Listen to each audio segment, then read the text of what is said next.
भजन संहिता अध्याय 19।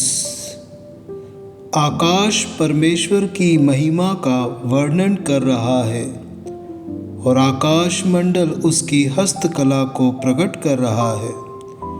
दिन से दिन बातें करता है और रात को रात ज्ञान सिखाती है। ना तो कोई बोली है और ना कोई भाषा जहाँ उनका शब्द सुनाई नहीं देता है। उनका स्वर सारी पृथ्वी पर गूंज गया है और उनके वचन जगत की छोर तक पहुँच गए हैं। उनमें उसने सूर्य के लिए एक मंडप खड़ा किया है जो दुल्हे के समान अपने महल से निकलता है। वह शूरवीर के समान अपनी दौड़ने में हर्षित होता है।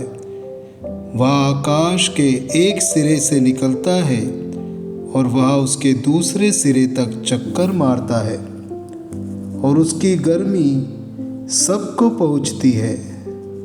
यहोवा की व्यवस्था खरी है, वह प्राण को बहाल कर देती है।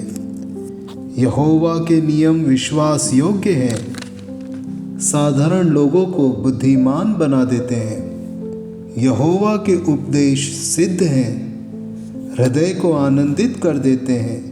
यहोवा की आज्ञा निर्मल है, वह आँखों में ज्योति ले आती है।